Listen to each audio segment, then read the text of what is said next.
Alrighty, email marketing friends, how are we doing? Today we're going to be talking about the post-purchase email that every brand should have, regardless of your niche, what you sell, what industry you're in. You should have this email. It's very profitable. As you can see here, for a brand we work with, it generates around $15,000 every single month. On top of that, it really builds great reputation with your customer base. So today we're just going to be walking through what a good post-purchase email looks like, why it works so well, how you can set it up. It's really easy to set up. It could probably take you 30 minutes, which is also a reason why I love it so much, is it's something that you don't need a whole lot to actually set up. But yeah, let's walk through this absolute money printer of an email. So let's start off with why it's so important and sort of the background. So in the customer's head, all right, they just bought from you. They literally just handed you their credit card. They don't really have any objections anymore. More of the objection handling emails come pre-purchase. So abandon cart, checkout, browse, even, the welcome flow. You want to introduce the brand, but you also want to overcome some objections there. This is different. It really boils down to these 3 points that lead into one another, but really starting with the trust. They trusted you enough to hand you their credit card, their hard-earned money, to buy your product. They believe in you, they believe in your mission, your product, but ultimately that energy is rare and it's fleeting. So you want to take advantage of it very quickly. And really that trust leads to excitement, and that excitement leads to openness and a receptive energy to actually buy again from you, because that window is not going to be there for long. So you want to make the most of it by really doing two things: by removing buyer's remorse, especially if you have a high AOV product, which is the example that I'm going to show you today. You don't want someone to feel like, wow, I don't know if I just spent, $200 in the right place. We don't want someone to cancel their order, but on top of that, we want someone to actually buy another product from us. So that's sort of what it boils down to when we're talking about the customer lifecycle journey and where they're at. They're very excited. They trust you. How do we build off of that trust to make them ultimately buy again? All right, now let's talk about what most brands do. And it really boils down to three main buckets here, starting with just a transactional email coming from Shopify or BigCommerce, whatever commerce platform you're using currently. But the reason why this is harmful is because you are slapping a price tag immediately in someone's head without much context.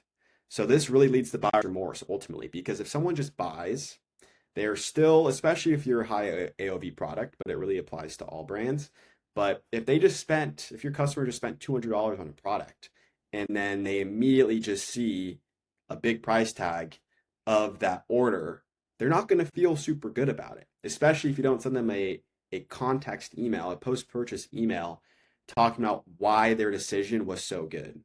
We want to reiterate that the decision they just made was the best choice possible ever in the history of decisions. You just made the right decision. That's what we want to harp on. And I'll get into how we do that in a slide or two. But what we don't want is to increase buyer's remorse. We don't want people to cancel. We want people to actually see how good our product is. And that starts right when they buy. So that's the first main thing that people do or brands do. Second is a late follow-up. So of course your brand, your product is awesome and people will love it long after they buy, but the excitement isn't quite the same. People are most excited right when they buy. There's a lot of anticipation.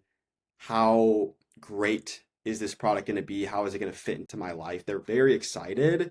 So by waiting too long, you've missed the window to where this email really works its magic.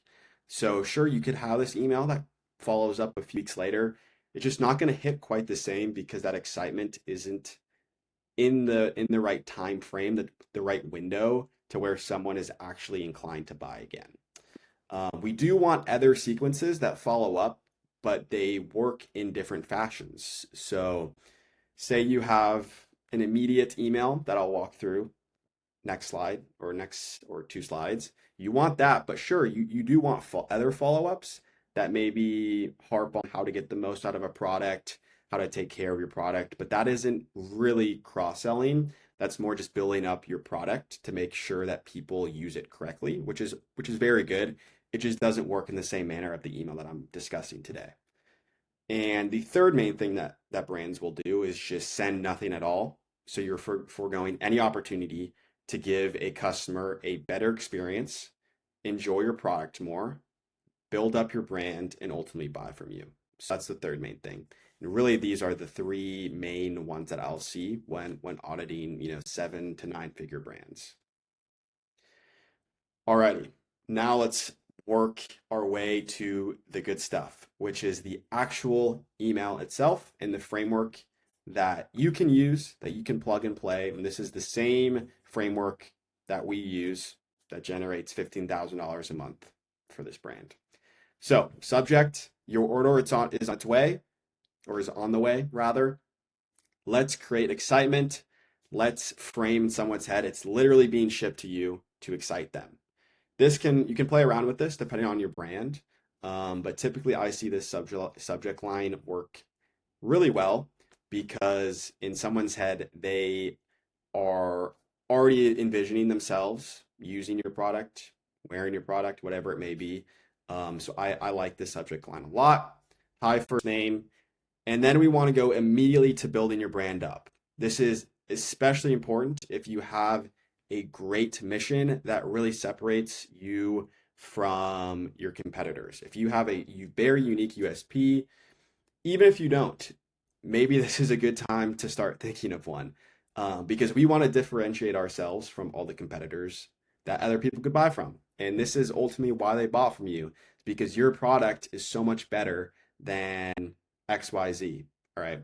So our goal here at Brand Name is to brand mission / value proposition. Why did they buy from you? This is why they bought from you. Let's reiterate on that point so they aren't nervous on why did I just buy from you guys. So that's why it's so important to start with that. Then we go into thanks for giving us a shot. We genuinely appreciate you choosing us.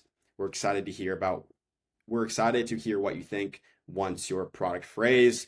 So if you're a coffee brand, once you brew your first cup, if you're a creatine brand, once you get that first pump in, something along those lines, depending on what product you're actually selling, that's sort of what this product phrase means. Have any questions about your order? Feel free to reply to this email. We're always happy to help. This is great.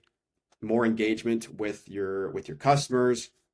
You also get good feedback with your customers. So say you get a question that is pretty common among these responses. Now you can work that into your workflow and your marketing and your actual product, but you get pretty good feedback right off the gate if they do have questions that you can implement relatively quickly.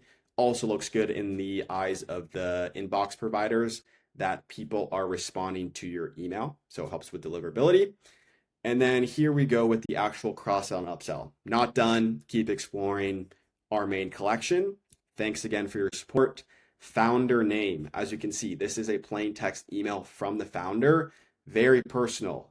This entire email seems like it's coming from a friend that you would just send on Gmail or, a coworker. This is the intention behind it, that we don't want a heavily graphic-based email that all the other brands constantly send. And sure, you do too. There's a time and place for all of these, but the time and place for after someone buys is this text-based email. Cuts the noise, very easy to read, very legible, and it's from the founder. How personal is that? How much more personal can it get than a text-based email from the founder? I don't think it can get much more personal than that. So we love those founder name sign-offs, especially if you're an influencer brand. This works for all brands, but if you're Kylie Cosmetics, she might be a little bit too big for this type of founder-led email. But if you get an email from Kylie, how epic is that? Kylie Cosmetics or Alex Earl, any of those brands, having that little sign off is just a nice little personal touch. And then we always want to add a PS. So my personal favorite right now is product name. This PS is great because typically, or it's scientifically proven that everybody reads the PS. So people might read that. Hopefully they'll read the whole thing. But some people inevitably will like to skim. They'll read the mission statement again, which is great. They'll scan, they'll see the PS, it'll catch their eye, and then they'll click the link. So that's why we love the PS, is because that's what people are going to ultimately read more than anything else. So that's how simple it is.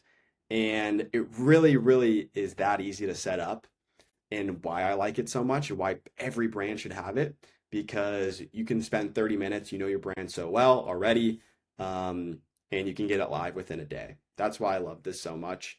And we always want it to trigger immediately after someone buys. Like I said in the previous slide, we don't want to be waiting 2 weeks, 3 weeks to be sending this type of email. We want to send it right away. No graphics, just text, make it feel like a friend. Next, to talk a little bit about the psychology. So when people feel good about their purchase, they don't have buyer's remorse. And when they don't have buyer's remorse, they're more receptive, like I talked about a few slides ago, and they're more open to actually buying again. So really what we want people to feel is that we want them to feel good about their immediate decision. As you can see, like in the email before, and when I was walking through it, it wasn't super pushy. It's not like we're saying buy this product, you need to buy it in 10 seconds, or we're not sending you your order. It's very subtle, and we're really just eliminating any doubt that a customer would have to buy from you. And once we remove that, they're much more open to buying something again because they already trust you. Like we said in the beginning, they just handed you that credit card. We want them to naturally want more. You don't really need to push it. It will come naturally. They will come to you because they love your brand. And by simply having that connective email, by having that text-based from the founder email, they feel like they are part of your story, your brand, your mission, and they will naturally want to buy more from you. And yeah, these are the kind of results that you can see with that type of email. It's pretty awesome. $15,000 in just 30 days. You don't need anything complex. And that's the amazing part. A lot of brands will overcomplicate it, try to do too much. You really just want to find the middle ground in that connection with your customer to make them feel really good about their purchase, which will naturally lead them to buy again. Only one email. Like I said earlier, you can expand it out to send more information to your customer, whether it be, how to get the most out of our product, how to use it, how to take care of it, stuff like that. But this text-based email is really the bread and butter and something that all brands should have. But yeah, so that is the post-purchase email. Hope you guys got some good value out of it. I enjoyed walking through. It's always fun, looking at this kind of stuff and then providing it with the people. But yeah, hope you guys have a great rest of your day.